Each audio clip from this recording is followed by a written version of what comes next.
Sir sir आ जाओ हट जाओ आगे से हटो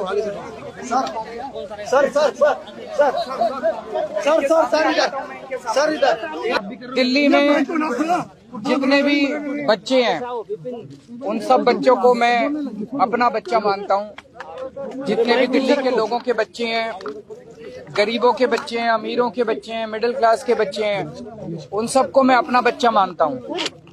और मैं चाहता हूं कि सभी दिल्ली के सभी बच्चों को अच्छी से अच्छी शिक्षा मिलनी चाहिए। चाहे गरीब का बच्चा हो, चाहे अमीर का बच्चा हो, सबको अच्छी से अच्छी शिक्षा मिलनी चाहिए।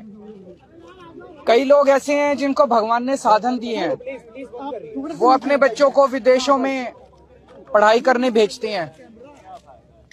हम चाहते हैं कि हमारे गरीबों के, मिडिल क्लास के बच्चों को भी विदेशों जैसी अच्छी से अच्छी शिक्षा मिले। अब सब बच्चे तो विदेश जा नहीं सकते, तो हमने दिल्ली में स्कूल अच्छे कर दिए। अब हम अपने सरकारी स्कूलों के टीचर्स को विदेशों में ट्रेनिंग के लिए भेज रहे हैं। वो वहां पे दुनिया की बेस्ट ट्रेनिंग लेके आएंगे।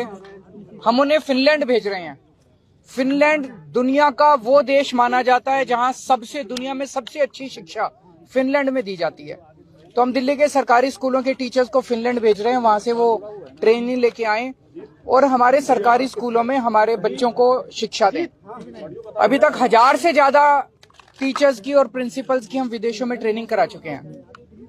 अब लगभग 30 के करीब ऐसे टीचर्स या प्रिंसिपल्स को फिनलैंड भेजना था हमें। एलजी साहब ने ऑर्डर कर दिया कि ये फिनलैंड नहीं जाएंगे और देखो अगर इनको इंडिया में ही कहीं ट्रेनिंग करा दो। ये तो ठीक नहीं है, ये तो बिल्कुल गलत है। एलजी साहब को क्या प्रॉब्लम है? दिल्ली के लोगों की चुनी हुई सरकार, दिल्ली के बच्चे, दिल्ली के लोगों का टैक्स का पैसा, दिल्ली के लोगों के पैसे से उनको टीचर्स को ट्रेनिंग के लिए भेज रहे हैं। एलजी साहब क्यों रोक रहे हैं? एलजी साहब रोकने वाले कौन होते हैं? एलजी साहब क्यों रोक रहे हैं टीचर्स की ट्रेनिंग को? मुझे बहुत ज्यादा दुख हुआ इस बात से कि एलजी साहब दिल्ली के लोगों की बच्चों को अच्छी शिक्षा नहीं दिलवाना चाहते।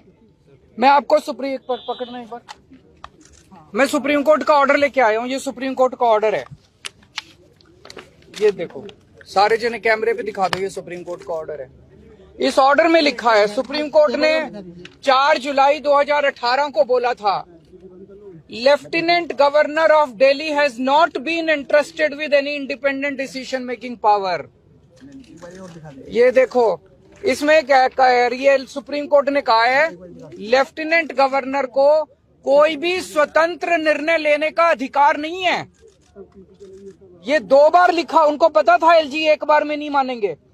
एक तो उन्होंने 284 नंबर पैराग्राफ में लिखा और एक उन्होंने 475 नंबर पैराग्राफ में फिर लिखा सुप्रीम कोर्ट ने, there is no independent authority vested in lieutenant governor to take decision. इसमें लिखा हुआ है कि लेफ्टिनेंट गवर्नर स्वतंत्र रूप से कोई निर्णय नहीं ले सकते।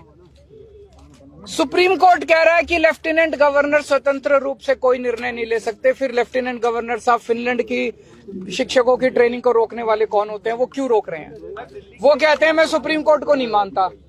अगर कोई लेफ्टिनेंट गवर्नर या गवर्नर इस देश का ये कहेगा मैं सुप्रीम कोर्ट को नहीं मानता, तो फिर तो इस देश के अंदर ना जनतंत्र बचेगा, ना संविधान बचेगा, कुछ नहीं बचेगा। हमें बेहद दुख है कि आज हम सब लोगों को, दिल्ली के मुख्यमंत्री को, दिल्ली के सारे चुने हुए विधायकों को एलजी हाउस मार्च करके कोई बड़ी चीज के लिए नहीं जाना पड़ रहा है, मात्र इस चीज के लिए जाना पड़ रहा है कि एलजी साहब हमारे शिक्षकों को फिनलैंड ट्रेनिंग के लिए जाने दो, उनको मत रोको।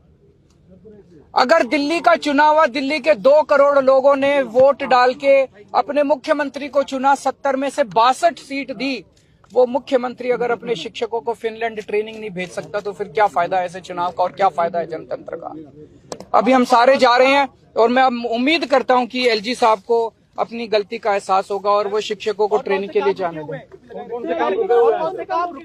बहुत सारे काम इन दिनों में एलजी साहब ने, जैसे मैंने अभी आपको दिखाया, एलजी साहब ने दिल्ली में योगा क्लासेस रोक दी। बताओ, योगा क्लासेस रोकने से एलजी साहब को क्या फायदा हुआ? 17,000 लोग डेली योगा करते थे, मैं उनको फ्री में योगा कराता था। एलजी साहब ने अफसरों को बोल के दिल्ली के सारे मोहल्ला क्लिनिक्स की सारी पेमेंट रुकवा दी, दवाइयां रुकवा दी, टेस्ट रुकवा दिए, डॉक्टरों की तनख्वाह रुकवा दी, मोहल्ला क्लिनिक का रेंट रुकवा दिया, मोहल्ला क्लिनिक का बिजली का बिल रुकवा दिया। दिल्ली जल बोर्ड की सारी पेमेंट्स रुकवा दी इस बार। हम चाहते थे 24 घंटे पानी और यमुना की सफाई के ऊपर मिशन मोड में काम करना, तो हमने कई हजार करोड़ रुपए जल बोर्ड के लिए रखे थे, कोई पेमेंट नहीं होने दी दिल्ली जल बोर्ड की। एलजी साहब ने डीटीसी के बस मार्शल, जो हमने महिलाओं की सुरक्षा के लिए बस मार्शल लगाए हैं डीटीसी की बसों में, उनकी 3 महीने से पेमेंट नहीं होने दी। पता नहीं कितने सारे काम एलजी साहब ने रोक दिए। तो ये सुप्रीम कोर्ट के ऑर्डर की कोई वैल्यू ही नहीं है। सुप्रीम कोर्ट कह रहा है एलजी साहब कोई एक्शन नहीं ले सकते, कोई स्वतंत्र रूप से निर्णय नहीं ले सकते, तो फिर एलजी साहब ये सारे काम कैसे रुकवा सकते हैं? सरकार से क्या मांगे आपकी? अभी एलजी साहब के पास जा रहे हैं और मैं उम्मीद करता हूं कि एलजी साहब सुप्रीम कोर्ट, मेरी अपील एलजी साहब से एक ही अपील है, संविधान को माने, सुप्रीम कोर्ट के ऑर्डर को माने। जब मैं परसों मिला, कहते हैं ये सुप्रीम कोर्ट की राय है। मैं एलजी साहब से कहूंगा एक अच्छा एडवाइजर रखें जो संविधान समझता हो और जो कॉन्स्टिट्यूशन और सुप्रीम कोर्ट को समझता हो। एलजी, सुप्रीम कोर्ट के ऑर्डर सुप्रीम कोर्ट की राय नहीं होती है। सुप्रीम कोर्ट के ऑर्डर सबके ऊपर बाध्य होते हैं, बाइंडिंग होते हैं। सीधे यहीं से चल रहे हैं।